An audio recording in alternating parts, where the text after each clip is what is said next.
So மீண்டும் சசிகலா இப்போ இந்த நிலைமையில் இந்த காலகட்டத்தில், அதாவது 2004 தேர்தல் வரக்கூடிய இந்த காலகட்டத்தில் ஒரு இது மாதிரி நான் அவங்களெல்லாம் ஒன்று சேர்த்துருவேன், அவள் தாயாக இருந்து இது பண்ணுவேன் அப்படின்னு மறுபடியும் வர்றதை பாஜக விரும்புவோம்.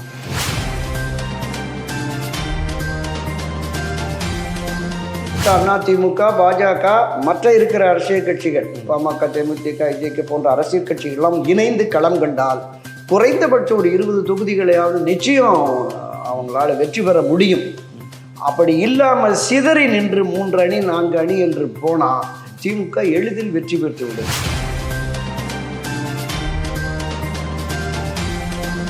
கேள்வி கேட்கிறவர்கள் அன்றைக்கு உங்களால தான் முடியும், நீங்க தான் பொதுச் செயலாளராகவும் முதலமைச்சராகவும் இந்த கட்சியையும் ஆட்சியும் வழிநடத்தணும் என்று அங்கு போய் அவரிடம் கெஞ்சிய அவர்கள் இன்னைக்கு வேண்டாம், நாங்க குடும்ப ஆதிக்கத்தை விரும்பல.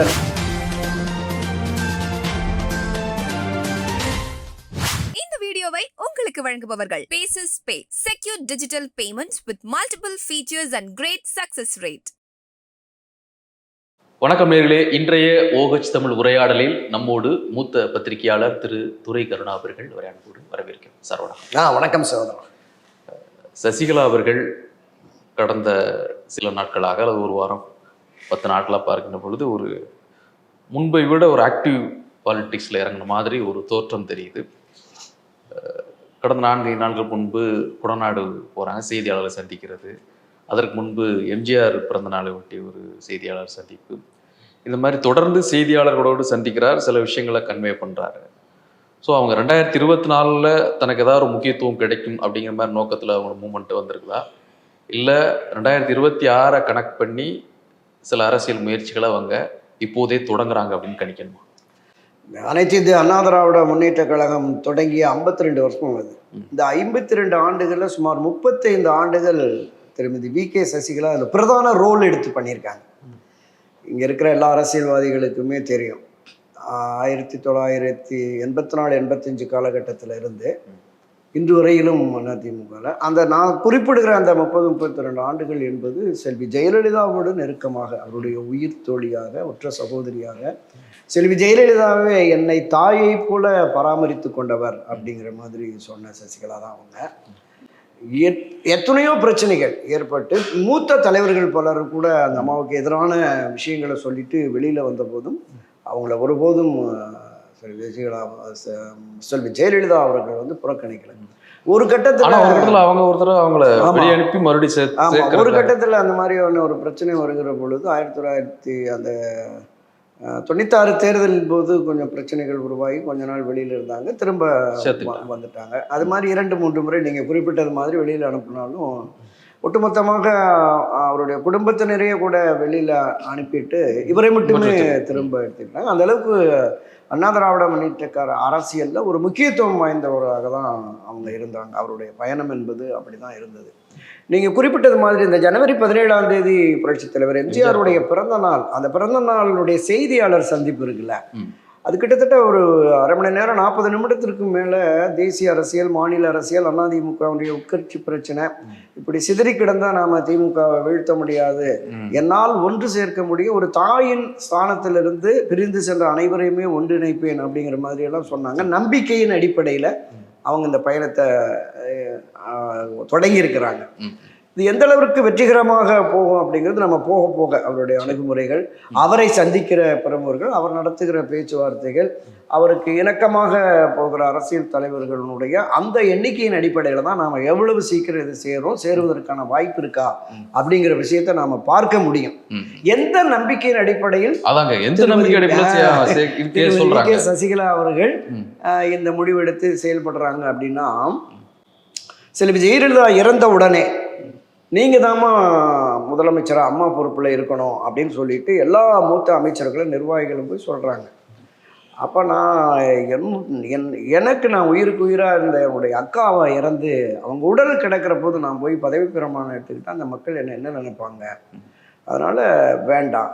2 முறை பொறுப்பு முதலமைச்சராக அக்காவால் செல்வி ஜெயலலிதாவால் நியமிக்கப்பட்ட திரு ஓ பன்னீர்செல்வமே இருக்கட்டும், நீங்கள்லாம் அவங்களுக்கு ஒத்துழைப்பு கொடுங்க அப்படிங்கிற போது அந்த நிலைப்பாட்டிற்கு மத்திய பாஜக ஆட்சியில் இருந்த வெங்கைய நாயுடு உள்ளிட்ட சில முக்கிய பிரமுகர்களும் பஞ்சாயத்து பண்ணாங்கிறது வெளிப்படையாகவே நமக்கு தெரிஞ்சது. ஸோ அந்த நிலைப்பாட்டை அவங்க எடுத்துட்டு இப்போதைக்கு வேண்டாம் அப்படிங்கிறாங்க. அப்போ ஒரு மாத காலத்திற்குள்ள கட்சியினுடைய பொதுச் செயலாளர் பொறுப்புக்கு யாரை தேர்ந்தெடுக்கிறதுன்னு கட்சி நிர்வாகிகள் முடிவு எடுத்துட்டு, நீங்கள் தான் கட்சியை வழிநடத்தணும், நீங்கள் தான் இந்த கட்சியை ஒற்றுமையாக கொண்டு போக முடியும்னு சொல்லி நாம் பார்த்தோம். கட்சியினுடைய மூத்த தலைவர்கள், அமைச்சர்கள், பல்வேறு மாநில நிர்வாகிகள் வரிசையாக நின்று காலில் விழுந்து அந்த அம்மாட்ட கோரிக்கை விடுத்ததை இன்னும் நம்ம பார்க்குறோம். வலைத்தளங்களில் இன்னும் போயிட்டுருக்கு. இப்படி இவரால் மட்டுமே கட்சியை காப்பாற்ற முடியும் என்கிற நிலைப்பாடை எடுத்த அவர்கள் கட்சியினுடைய பொதுச் செயலாளராகவும் கொண்டு வந்துடுறாங்க. கட்சியினுடைய மூத்த நிர்வாகிகள், மரியாதைக்குரிய இன்றைக்கு இருக்கிற ஓபிஎஸ், ஏபிஎஸ், செங்கோட்டையன், மகசூன் உட்பட ஒரு 23 நிர்வாகிகள் கையெழுத்து போட்டு தான் தற்காலிக பொதுச் செயலாளராக அவங்கள தேர்ந்தெடுக்கிறாங்க. நிரந்தர பொதுச் செயலாளருக்கான தேர்தல் நடத்தப்படும் முறை இவர் தான் பொதுச் செயலாளராக செயல்படுவார் அப்படிங்கிற மாதிரி செயல்படுவார்னு முடிச்சுட்டு கூட்டம் நடந்துக்கிட்டு இருக்கு. பொதுக்குழு கூட்டம். ஒரு 4 முக்கிய நிர்வாகிகள், ஓபிஎஸ், தம்பிதுரை மாதிரி ஒரு 4-5 முக்கிய நிர்வாகிகள் அங்கிருந்து அந்த தீர்மான காப்பியை கொண்டு வந்து திருமதி வி.கே. சசிகலாட்ட போயஸ் கார்டனில் கொடுக்குறாங்க. அப்போ நீங்களே பார்த்துக்க வேண்டியதானே, ஏன் இதெல்லாம் பண்ணுறீங்க அப்படிங்கிற மாதிரி சொன்னாங்க. இல்லைம்மா, எல்லாரும் ஒரு மனதாக பொதுக்குழு தேர்ந்தெடுத்து தீர்மானமே போட்டுட்டோம் அப்படின்னு அந்த தீர்மான காப்பியை கொடுத்துட்டு நீங்கள் தான் கட்சியை வழி நடத்தணும் என்று சொல்லி இருக்கும் பொழுது, சரி நாங்கள் விருப்பப்படி நான் செயல்படுறேன் அப்படின்னு சொல்லிட்டு அவங்க அந்த பொறுப்பை ஏற்றுக்கிட்டாங்க. ஏற்றதற்கு பிறகு முதலமைச்சராக திரு ஓபிஎஸ் அவர்கள் செயல்பட தொடங்கிய உடனே அவருடைய செயல்பாடு என்பது மக்கள் மத்தியில் ஓரளவுக்கு அந்த புயல் நிவாரண நடவடிக்கையாக இருக்கட்டும், நம்ம கடற்பகுதியில் அந்த எண்ணெய் கசிவு வந்து பண்ணுறது இருக்கட்டும், அதிகாரிகளோட ஆலோசனை, தெலுங்கு கங்கையிலிருந்து தண்ணி வரலனுடனே நேராக ஆந்திரா முதலமைச்சரை சந்தித்து கொண்டு வந்தது என்று அவருடைய செயல்பாடுகள் என்பது மக்கள் மத்தியில் பாராட்டப்படக்கூடிய, போற்றப்படக்கூடிய அளவில் திரு ஓபிஎஸ்னுடைய நடவடிக்கை இருந்தது. அப்போ அவரோடு இணக்கமாக இருந்த அமைச்சர்களே கொஞ்சம் கொஞ்சமாக மாறுபடுறாங்க. அவரை தன்னிச்சையாக செயல்படுகிறார், எதேச்சியாரமாக செயல்படுகிறார், மூத்த அமைச்சர்களை எல்லாம் கலந்து பேசுறது இல்லைன்னு சொல்லிட்டு ஒரு முக்கியமான ஒரு 5-6 அமைச்சர்கள் போய் திருமதி சசிகலாட்ட புகார் சொல்றாங்க. மறைந்த அம்மா செல்வி ஜெயலலிதா மாதிரியே ஆட்சியும் கட்சியும் உங்களிடம் இருந்தால் தான் சரியா இருக்கும், எனவே நீங்களே முதலமைச்சர் பொறுப்பை ஏற்றுக்க அப்படின்னு சொல்ற போது, ஸோ இது நீங்க சொல்ற அந்த விஷயமே வந்து சசிகலாவோட விருப்பமா இல்லை, இவர்களாம் சேர்ந்து எடுத்த முடியுதாங்க. ஆமா, அவங்களே சொல்லியிருக்காங்க நல்லா தானே போயிட்டு இருக்கு, ஏன் அப்படின்னு சொல்லிட்டு. இந்த விஷயங்களை திருமதி வி.கே. சசிகலா அவங்களே என்கிட்ட சொன்ன விஷயம்தான். நான் ஒரு நேர்காணல் நடத்துகிற போது, ஒரு தொலைக்காட்சிக்காக போன போது இந்த விஷயங்களை அவங்களே சொன்ன விஷயம்தான். அந்த அமைச்சர்கள் யார் யாரெல்லாம் சொன்னாங்கன்னு ஒரு பட்டியலே கொடுத்தாங்க. ஒரு 10-12 அமைச்சர்கள், மூத்த அமைச்சர்கள் வந்து இவங்கெல்லாம் வந்து என்னை அடிக்கடி தொல்லை பண்ணாங்க, நல்லா தானே பண்ணிட்டு இருக்காரு, போகட்டும் அப்புறம் பார்த்துக்கலான்னதுக்கு, இல்லைம்மா அது சரியாக வராது, அவர் ஒரு கோஷ்டி சேர்க்குறாரு அப்படின்னு சொல்லிட்டு ஓபிஎஸ் மேலே குற்றச்சாட்டுகளை சொல்லி நீங்கள் எடுத்துக்கணும் அப்படின்னு உடனே அங்கே அவருடைய குடும்பத்தை சார்ந்தவர்களும் சரி அதுதான் சரியாக இருக்கும் அப்படிங்கிற மாதிரி அவர் அழைச்சி, அவர் நீங்கள் விரும்புகிற போது உங்கள்கிட்ட கொடுத்துறேன், ஒன்றும் பிரச்சனை இல்லை அப்படின்னு சொன்னபோது கூட, இல்லை எல்லாரும் விரும்புகிறாங்க, கட்சி நிர்வாகிகள் எல்லாரும் விரும்புகிறாங்க, நீங்கள் ரிசைன் பண்ணிடுங்க அப்படின்னு. அப்போ பொது வெளியில் கூட கட்டாயப்படுத்தி மிரட்டி கையெழுத்து வாங்கினாங்க அப்படிங்கிற மாதிரிலாம் தகவல் வந்தது. அது எந்த அளவுக்கு உண்மை நமக்கு தெரியல. ஆனால் அவர் எழுதி அவரே முன்மொழிகிற மாதிரி வந்து எல்லா சட்டமன்ற உறுப்பினர்களும் ஒருங்கிணைந்து முதலமைச்சராக அவரை தேர்ந்தெடுக்கிறது, அந்த முன்மொழிதல் வழிமொழிதலுக்கும் கூட திரு ஓபிஎஸ், சிபிஎஸ் எல்லோருமே இருந்தார்கள். அரசியல் ரீதியாக இந்த மாதிரியான ஒரு பிரச்சனைகள் உருவாகிற போது உள்ள வந்து கொஞ்சம் மாறுபாடு ஏற்படும் அப்படிங்கிறது வழக்கமான காலங்காலமாக எல்லா அரசியல் கட்சிகளும் அப்படி ஒரு பதவிகள் வர்ற போது இருக்கும். அந்த மாதிரியான ஒரு பிரச்சனை வர்ற போது இவருக்கான முக்கியத்துவம் முழுமையாக திரு ஓபிஎஸ் அவர்களுக்கு அங்கே இல்லை என்கிற நிலை வருகிற பொழுது தன்னுடைய அரசியல் நிலைப்பாட்டை தக்க வைப்பதற்காக ஒரு தர்ம யுத்தத்தை தொடங்குகிறார். அந்த தர்மயுத்தத்தின் பின்னணியில் யார் இருந்து இயக்கினார்கள்ங்கிற மாதிரியோட பொதுவெளிகளில் நிறையா நமக்கு தகவல்கள் வந்தது. மீண்டும் இணைவதற்கான அந்த வாய்ப்பை உருவாக்கி தந்தது பாரதிய ஜனதா கட்சியினுடைய தலைவர்கள் அப்படிங்கிறத மரியாதைக்குரிய திரு ஓபிஎஸ் அவர்களே கூட சொன்னாங்க. அப்போ அரசியல் ரீதியாக, ஆட்சி ரீதியாக இவருடைய தலைமையில் திருமதி வி.கே. சசிகலா தலைமையில் ஆட்சி அதிகாரம் சென்றால் அது எப்படி இருக்கும் அப்படிங்கிற மாதிரியான ஒரு பார்வை டெல்லி அரசியலில் இருந்து அதனுடைய தாக்கம் தான் நம்ம கவர்னர் மூலமாக சில வேலைகள் நடந்து அவர் முதலமைச்சராக பொறுப்பு ஏற்க முடியல. அதை தொடர்ந்து உச்சநீதிமன்றத்துடைய தீர்ப்பும் வந்துருச்சு. அப்போ ஓப்பனிங் சார், இப்போ பின்னோக்கி பார்க்கின்ற பொழுது திரும்ப சசிகலா அவர்கள் முதலமைச்சர் ஆகிறத பாஜகவுக்கு விருப்பம் இல்லாத நிலை. அதனால தான் அதுக்கு அடுத்தடுத்து இந்த மாதிரியான விஷயங்கள் நடக்குது. அதற்கு அடுத்து நடந்த பல்வேறு குழப்பங்களுக்கும் பிரச்சனைகளுக்கும் பின்னணியில் பாஜக இருக்கு, இப்போ கூட இருந்துகிட்டு இருக்குங்கிற மாதிரியானது தொடர்ந்து விமர்சகர்கள், பத்திரிகையாளர்களோ அல்லது பல்வேறு இதழ்களில் வந்த கட்டுரைகள் அடிப்பை பார்க்கும்போது கொஞ்சம் மிகையா இருக்கலாம், கொஞ்சம் கற்பனை கலந்து இருக்கலாம். ஆனாலும் கூட பின்னணியில் இது பாஜக சில வேலைகள் செய்தார்கள் அப்படிங்கிறத யாருமே மறுக்க முடியாது. ஸோ மீண்டும் சசிகலா இப்போ இந்த நிலைமையில் இந்த காலகட்டத்தில், அதாவது 2004 தேர்தல் வரக்கூடிய இந்த காலகட்டத்தில் ஒரு இது மாதிரி நான் அவங்களெல்லாம் ஒன்று சேர்த்துருவேன், அவள் தாயாக இருந்து இது பண்ணுவேன் அப்படின்னு மறுபடியும் வர்றத பாஜக விரும்புவோம்? இல்லை, இப்போ பாரதிய ஜனதா கட்சியை பொறுத்தளவில் கடந்த 4-5 ஆண்டுகளுக்கு முன்பே அவங்க 2 சுலோகம் வச்சாங்க. ஒன்று, காங்கிரஸ் இல்லாத இந்தியா, கழகங்கள் இல்லாத தமிழ்நாடு. ஆக தமிழ்நாட்டில் பாரதிய ஜனதா கட்சியை வளர்த்தெடுப்பதற்கு, அதற்கான வியூகங்களை வகுப்பதற்கு அன்று முதலே தொடங்கிட்டாங்க. கொஞ்சம் கொஞ்சமாக அந்த வளர்ச்சி பாதையை கொண்டு போவதற்கான அந்த வழிமுறைகளை கடைபிடித்தாங்க. நம்மளும் பார்த்தோம், திருமதி தமிழிசை சவுந்தரராஜனுக்கு முன்னாடி பல தலைவர்கள் இருந்தாங்க, இலகணேசன், சிபி ராதாகிருஷ்ணன், பொன் ராதாகிருஷ்ணன், பல பேர் இருந்தாங்க. அப்போ பாரதிய ஜனதா கட்சி ஒரு மிதமான போக்குல தான் இருந்தது, வேகமான வளர்ச்சி இல்லை. திருமதி தமிழிசை சவுந்தரராஜன் வந்ததுக்கு பிறகுதான் பாஜக ஒரு பெரிய ஒரு பிம்பமாக, ஒரு முகமாக, ஒரு தாக்கம் பெரிய அளவில் ஏற்பட்டது.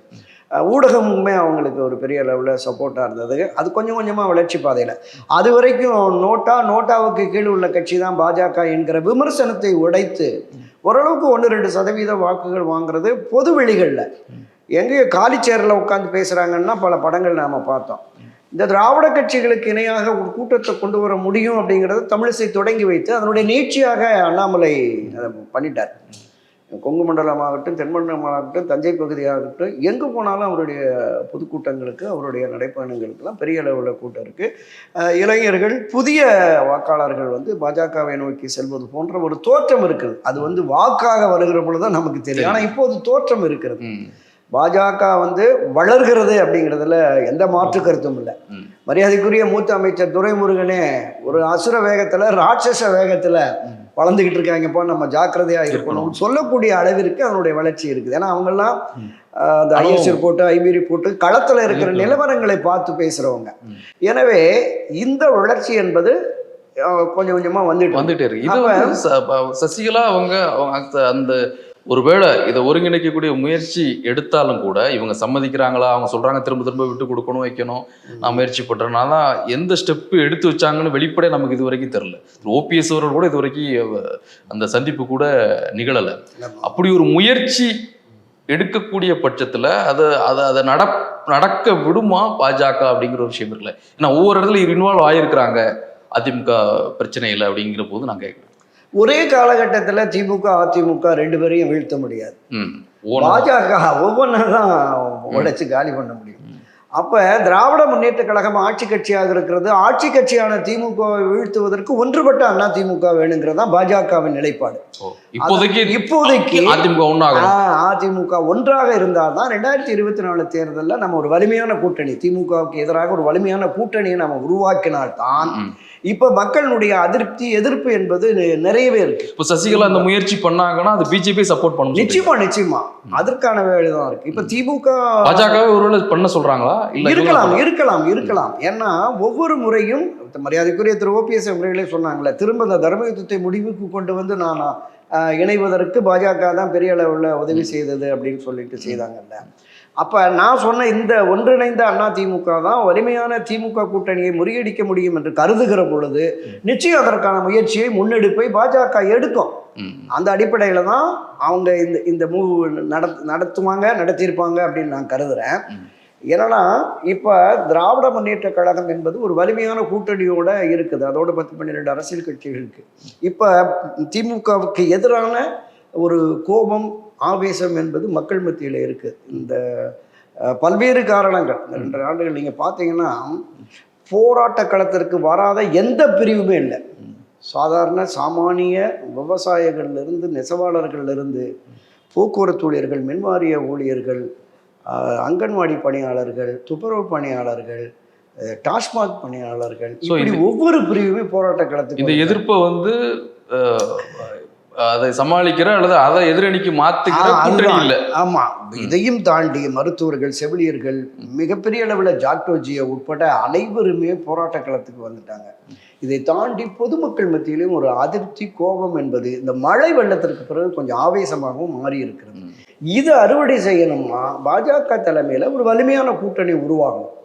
அப்படி ஒரு வலிமையான கூட்டணி என்பது ஒன்றுபட்ட அதிமுக, தேமுதிக, பாமக போன்ற கட்சிகள்லாம் இணைந்தால்தான் அது சாத்தியம்.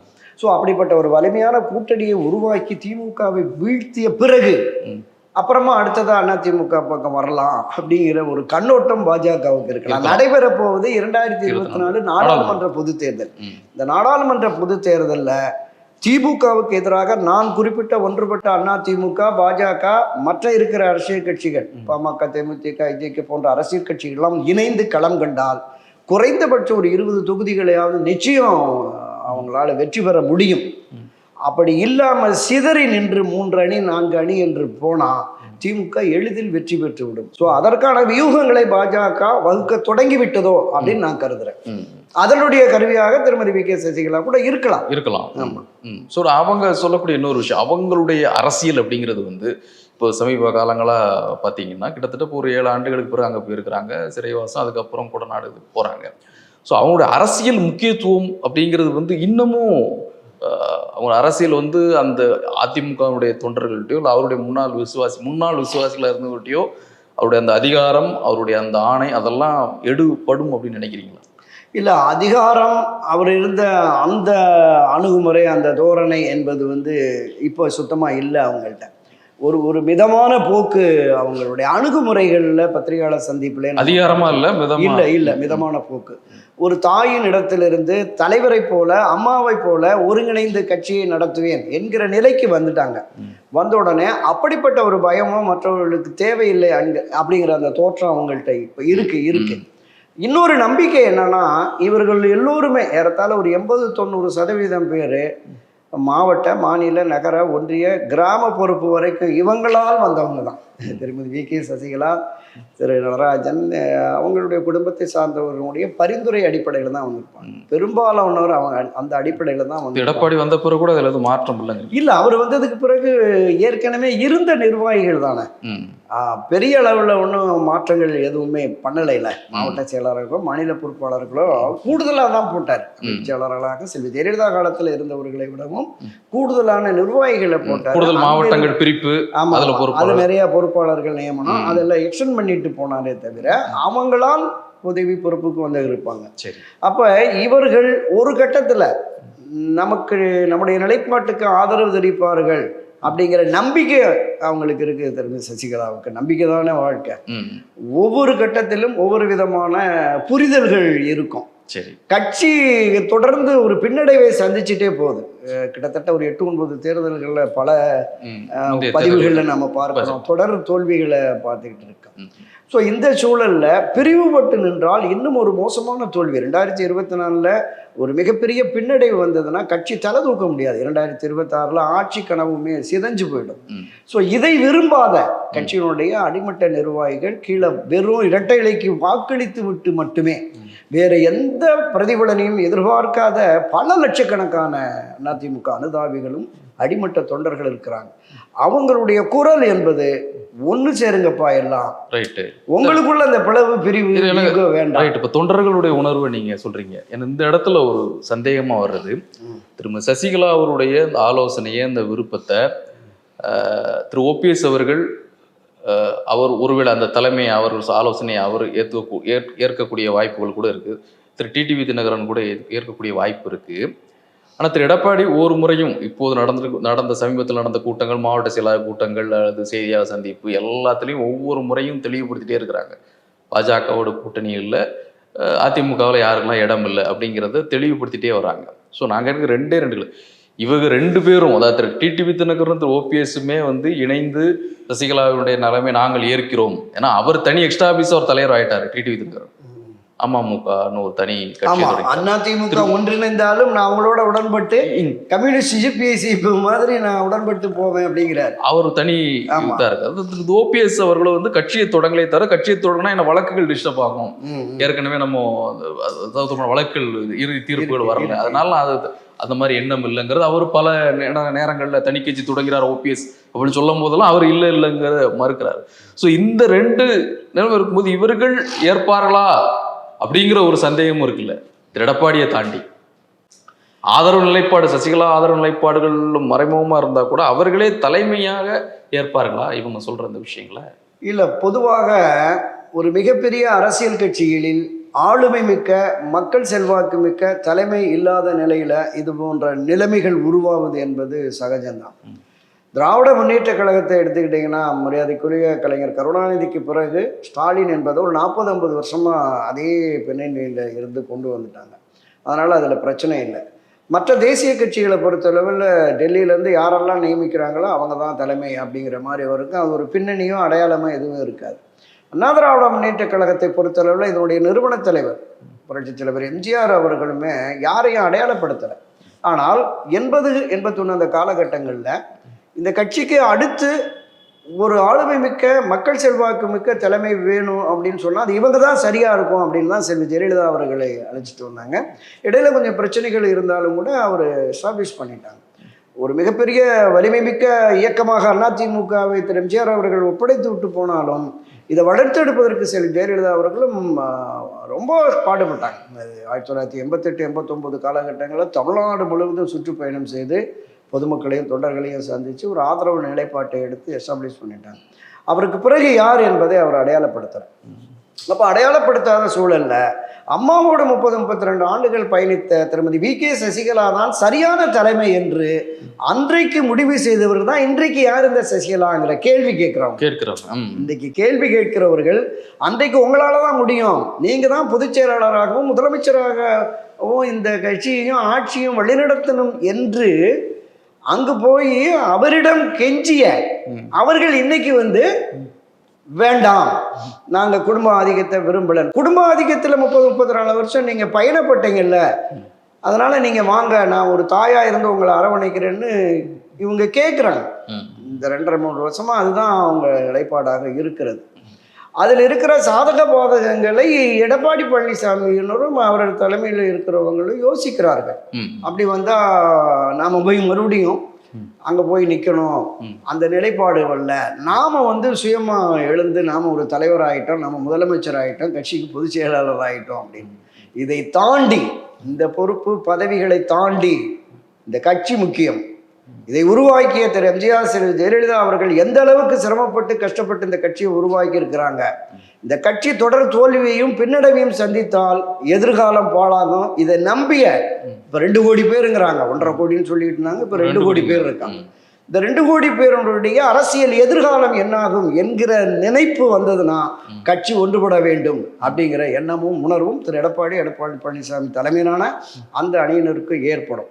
நீங்கள் எந்த ஒரு பிரச்சனையும் சிக்கலுமே பேசி தீர்த்துக்கலாம், அதில் எதுவுமே ஒன்றும் இல்லை, பகிர்ந்துக்கலாம். ஒரு கூட்டு தலைமை தான் சரியாக வரும்னு சொல்லி திருமதி வி.கே. சசிகலா அவர்களை பொதுச் செயலாளர்லேருந்து நீக்கிற போது, பொதுச் செயலாளராக நியமித்த போது 23 பேர் கையெழுத்து போட்டாங்க.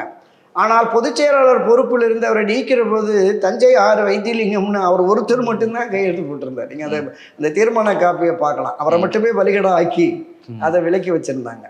விலக்கி வச்சுட்டு என்ன சொன்னாங்க, பொதுச் செயலாளர் என்கிற அந்த உயர் பொறுப்பில் அம்மா அமர்ந்த அந்த இருக்கையில் அமர்வதற்கு எங்களுக்கு யாருக்கும் அந்த தகுதியோ திறமையோ கிடையாது, அவர்தான் நிரந்தர பொதுச் செயலாளர்னு சட்டத்தை திருத்தி விதிகளை திருத்தி 20-22 விதிகளையும் ஒரு 60 பிரிவுகளையும் திருத்தங்களை கொண்டு வந்து அந்த பொதுச் செயலாளர் பொறுப்பை ஒருங்கிணைப்பாளர் இணை ஒருங்கிணைப்பாளர் எடுத்துட்டாங்க.